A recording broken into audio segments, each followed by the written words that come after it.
Student, मैं फिर से आ गया हूँ एक और नई वीडियो लेकर के। आज हम पढ़ेंगे कॉम्प्लेक्स नंबर के बारे में। कॉम्प्लेक्स नंबर के बारे में ज़्यादा नहीं, थोड़ी बहुत बातें हमें पता होनी चाहिए। हम कॉम्प्लेक्स नंबर एनसीईआरटी से तो इजीली सॉल्व कर ही सकते हैं। चलो मिलके करते हैं, देखते हैं क्या है कॉम्प्लेक्स नंबर के अंदर।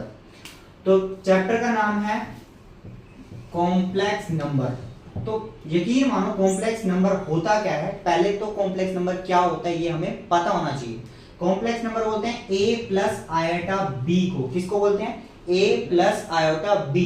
तो a होता है रियल नंबर, a होता है रियल नंबर, b होता है इमेजिनरी नंबर। इमेजिनरी नंबर को b कहा जाता है क्योंकि इसके साथ आता है आयोटा। आयोटा के बारे में ही पढ़ना, कॉम्प्लेक्स नंबर के बारे में पढ़ना, ये हम इकट्ठे एक साथ करेंगे। चलो ध्यान देंगे जरा, कॉम्प्लेक्स नंबर क्या होता है वो मैंने आपको क्लियर कर दिया। कॉम्प्लेक्स नंबर क्या होता है मैंने क्लियर कर दिया। a प्लस आयोटा b से रिप्रेजेंट करते हैं। a real number, b imaginary number क्योंकि b के साथ आयोटा लिखा गया है। चलो आगे देखते हैं आयोटा के बारे में और क्या बातें हम पता लगा सकते हैं। जैसे आयोटा जो होता है, आयोटा क्या होता है? रूट के अंदर अगर माइनस आ जाता है उसको आयोटा बोलते हैं, बट इसका यूज हमें नहीं करना क्योंकि आयोटा लेकर ही चलेंगे। Complex number a plus iota b होता है तो आयोटा को नहीं चेंज करना। बाकी आयोटा की पावर्स को चेंज हम कर सकते हैं। वो कैसे? आयोटा नॉलेज होनी चाहिए। आयोटा माइनस, रूट के अंदर -1 को आयोटा कहते हैं, बट इसे यूज नहीं करना। देन आगे बढ़ते हैं। आयोटा स्क्वायर किसे कहते हैं? आयोटा स्क्वायर होता है -1 को कहा जाता है। ऑब्वियस है, देखो आयोटा इसको कहते हैं, इसका स्क्वायर करो रूट कर देगा स्क्वायर से तो -1 आ जाएगा। डन है। आयोटा क्यूब किसे कहते हैं? ये माइनस आयोटा को आयोटा क्यूब कहते हैं, याद रखेंगे इस चीज को। और नेक्स्ट वन आयोटा की पावर 4, आयोटा रेस्ट पावर 4, ये किसको कहते हैं? देखो अब ध्यान दो, आयोटा बोलते हैं -1 रूट के अंदर। आयोटा का स्क्वायर मतलब इस वाली वैल्यू का स्क्वायर करोगे तो रूट से स्क्वायर कट जाएगा, -1 बचेगा। देखो -1। अब आयोटा का स्क्वायर का भी स्क्वायर तो मतलब -1 का स्क्वायर करोगे तो आयोटा की पावर 4 आ जाएगा, तो वो कितना आएगा? 1। ये तमाम वैल्यूज को आपको याद रखना है, इनका यूज क्वेश्चंस में करना है, देन आपको कॉम्प्लेक्स नंबर इजीली समझ आ जाएगा। चलो लेट्स स्टार्ट। क्वेश्चन नंबर 1 करते हैं आपकी बुक का, चैप्टर नंबर एक्सरसाइज 4.1 का क्वेश्चन नंबर 1 आपके सामने है। क्या लिखा गया है? 5 आयोटा ब्रैकेट में 3/5 iota. This is your first question, this is your first question. Minus में है। ध्यान देंगे बेटा कैसे होगा। बहुत आसान क्वेश्चन है, ध्यान देना है, खुद ब खुद हो जाएगा। हाँ, इसमें तो कम प्रैक्टिस से भी हो जाएगा, बस ध्यान देना है। अब देखो ये दो हमारे पास नंबर मल्टीप्लिकेशन में है तो इन्हें क्या करेंगे? मल्टीप्लाई करेंगे। जब दो नंबर आपस में मल्टीप्लाई में होते हैं तो क्या मैं 5 से 5 को काट सकता हूं क्योंकि मल्टीप्लिकेशन में, मल्टीप्लाई में। तो ध्यान देना, iota into iota, -3 iota square नहीं हो जाएगा? ये -3 आयोटा स्क्वायर हो जाएगा। तो क्या होता था? हम आयोटा स्क्वायर, मैंने कहा था ना, iota square, iota cube, iota rays power 4 की वैल्यू डालेंगे, आंसर आ जाएगा। क्या होता था? आयोटा स्क्वायर होता था -1, आयोटा स्क्वायर होता था -1। तो आयोटा स्क्वायर की जगह लिखेंगे -1, -3 इंटू -1 कितना होता है? 3 होता है। क्या होता है? 3 होता है। अब कॉम्प्लेक्स नंबर इसको कहते हैं, तो इसकी फॉर्म में जब रिप्रेजेंट करेंगे, देख रहे हैं 3 के साथ आयोटा लगा है, नहीं लगा, तो 3 क्या है? Real number. 3 क्या है? Real number. अभी ध्यान देंगे 3 प्लस 0 आयोटा, क्या है ये? 3 प्लस 0 आयोटा से रिप्रेजेंट कर सकते हैं क्योंकि आयोटा के साथ इमेजिनरी टर्म तो नहीं आई है, उसकी जगह मैंने 0 रख दिया, और 3 एक रियल वैल्यू तो इसको 3 की जगह रख दिया, तो मैंने हूबहू a प्लस आयोटा b की फॉर्म में से रिप्रेजेंट कर दिया। इसको सोल्व करके मेरा आंसर सिर्फ और सिर्फ 3 आया था। ध्यान दीजिए, मल्टीप्लिकेशन में टर्म थी, 5 से 5 डिलीट हो गया, आयोटा स्क्वायर -1 होता है, सोल्व करा 3 आ गया, 3 एक रियल नंबर था तो रियल नंबर की जगह पे मैंने 3 रख दिया।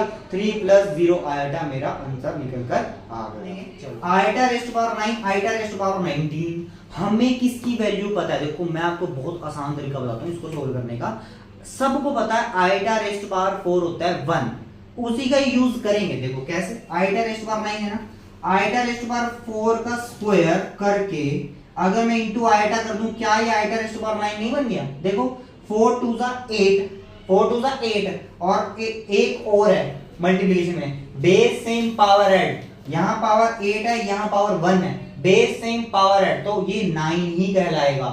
प्लस इसको भी ऐसे ही चेंज करता हूं, iota rest power 4 whole power इसके करीब जाओ, 4 4 तो 16 इंटू आयटा रेस्ट पावर 3 हो गया 19, 16 प्लस 3 19 हो गया। बेस सेम पावर ऐड वाला तरीका। ऐसा मैंने क्यों किया? क्योंकि मुझे पता है आयटा रेस्ट पावर 4 जो होता है वो 1 के इक्वल होता है। आयटा रेस्ट पावर 4 जो होता है वो 1 के इक्वल होता है। अब देखो कितना आसान हो गया, आयटा रेस्ट पावर 4 1 1 का कुछ भी पावर हो आंसर 1 ही आएगा, तो रियलिटी में आंसर आ गया eta. Plus eta rest power 4 1 1 को कोई भी पावर कर दो देखो 1 ही आएगा, तो यहां पर कितना आ गया 1, तो आयटा क्यूब यहां पर बचा। अब मैंने क्या कहा था, आयटा को कभी भी चेंज नहीं करना, क्योंकि मुझे आयटा में आंसर चाहिए complex number a plus eta b, eta चाहिए बट आयटा की पावर नहीं चाहिए, आयटा स्क्वायर नहीं चाहिए, आयटा क्यूब नहीं चाहिए, आयटा की पावर कोई भी पावर नहीं चाहिए, बस आयटा चाहिए। डन। अब ध्यान देंगे जरा, आयटा है मुझे कोई लेना देना नहीं आयटा से, क्योंकि आयटा तो मुझे चाहिए। आयटा क्यूब, आयटा क्यूब किसको बोलते हैं? मैंने कहा था ना 3 वैल्यूज याद कर लो, चैप्टर खत्म। आयटा क्यूब होता है माइनस आयोटा, आयटा क्यूब होता है माइनस आयोटा। ध्यान देंगे, आयटा क्यूब की जगह लिखेंगे minus iota, plus iota minus iota. Answer कितना आ गया 0। कोई रियल वैल्यू नहीं है, कोई इमेजिनरी वैल्यू नहीं है, तो हम इसका आंसर क्या लिख सकते हैं 0 plus 0 iota. This is our answer, 0 plus 0 iota. Check कर लीजिए बेटा, यही इसका आंसर होगा। चलो बेटा अब आ गए हम थर्ड क्वेश्चन पे। थर्ड क्वेश्चन में क्या, आयटा रेस्ट पावर -39। क्या मैंने आपको नेगेटिव वैल्यू सिखाई? नहीं भाई, मैंने तो 3 वैल्यू सिखाई थी, eta square, eta cube, eta rest power 4। मैंने नेगेटिव वैल्यू कोई नहीं सिखाई तुम्हें। जब मैंने नहीं सिखाई तो तुम्हें कहां से आ जाएगी? तो अगर हमारे पास नेगेटिव वैल्यू है तो सबसे पहले तो इसे पॉजिटिव वैल्यू में कन्वर्ट करोगे, सिर्फ पॉजिटिव वैल्यू है। तो अगर ये नेगेटिव वैल्यू है तो इसको मैं 1 अपॉन आयटा रेस्ट पावर 39 लिख सकता हूं कि नहीं लिख सकता हूं? लिख सकता हूं। अब ये आ गई पॉजिटिव वैल्यू में। और मैंने आपको एक तरीका बताया था कि बेटा आयटा रेस्ट पावर 4 करके इसकी पावर के करीब जाओ, क्योंकि आयटा रेस्ट पावर 4 होता है 1 की जितनी पावर हो जाएगा रिजल्ट आ जाएगा 1, मुझे कोई टेंशन नहीं होगी। तो मेरे पास 39 है, 39 के पास जाना है तो 4 9 36 और साथ में क्या रह गया 3 पावर हो रहेगी। तो आयटा की पावर 4 होती है 1 की पावर 9 हो गया 1, तो खत्म। तो मेरे पास नीचे बचा 1 upon eta cube. Eta cube कहा था ना 3 वैल्यूज लर्न होगी, सारा खत्म ब्रो। आयटा क्यूब होता है माइनस आयोटा, तो आ जाएगा -1 अपॉन आयोटा। आयटा कभी नीचे नहीं आता तो आयटा से मल्टीप्लाई, आयटा से divide, minus iota upon eta का स्क्वायर आ जाएगा। आयटा के स्क्वायर की वैल्यू आपको पता है क्या होती है, आयटा की स्क्वायर -1। क्या होता है -1। तो यहाँ पे क्या लिखेंगे आयोटा, क्योंकि -1 माइनस माइनस प्लस हो गया, आयोटा बचा। अब मैं इसे अगर कॉम्प्लेक्स नंबर में लिखना चाहूं तो क्या लिखूंगा 0 प्लस आयोटा, 0 प्लस आयोटा। अभी मैं यहाँ आयोटा के साथ 0 नहीं लगा रहा हूं, क्यों? क्योंकि इमेजिनरी नंबर 1 है, क्योंकि आयोटा का कुछ है तो 1 है, रियल नंबर नहीं है तो वो 0 है। तो 0 प्लस आयोटा मेरा आंसर निकल कर आ जाएगा। इसी के साथ चलो भाई, इसी के साथ आ गए हम क्वेश्चन नंबर 4 में। तो क्या कह रहा है क्वेश्चन नंबर 4? ये हमारे पास क्वेश्चन नंबर 4 है।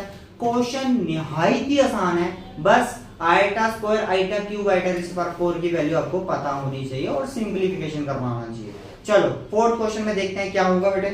ध्यान देंगे जरा, जब भी कोई ब्रैकेट के बाहर टर्म होती है दोनों से मल्टीप्लाई होती है, this is a distribution low. Multiply कर देता हूं, 21 प्लस 21 आयोटा आ गया, प्लस आयोटा मल्टीप्लाई होगा 7 आयोटा प्लस 7 आयोटा स्क्वायर आ गया। आयोटा की वैल्यू को नहीं छेड़ना है, पहले ही बताया गया था। 21 प्लस 7 कितना हो गया 28 आयोटा आ गया। यहां पर आयोटा स्क्वायर है वो -1 होता है तो -7 आ गया, यहाँ 21 है। 21 में 7 माइनस कर दो क्योंकि उन दोनों का आयोटा नहीं लगा हुआ है, तो कितना आएगा 14 plus 28 iota. This is our answer. कुछ भी नहीं होता बेटा, इससे आसान कुछ भी नहीं होता। नेक्स्ट आगे बढ़ते हैं, नेक्स्ट क्वेश्चन करते हैं। बहुत आसान क्वेश्चन है, ध्यान देना जरा। क्या कह रहा है ये क्वेश्चन, देखो 1 माइनस आयोटा, माइनस बाहर है, किसी भी टर्म के बाहर अगर कोई टर्म है वो अंदर मल्टीप्लाई करते हैं, डिस्ट्रीब्यूशन लो, माइनस अंदर मल्टीप्लाई करेगा, प्लस 1 माइनस आयोटा 6। अब ध्यान देंगे 1 प्लस 1 क्या हो गया 2, माइनस माइनस होता है प्लस, 6 आयोटा और -7 iota. This is our answer. देखो इससे आसान क्या होगा, मेरे को नहीं लगता कॉम्प्लेक्स नंबर से आसान कोई चैप्टर हमारी पूरी बुक में है। तो देखो दिस इज योर सॉल्यूशन।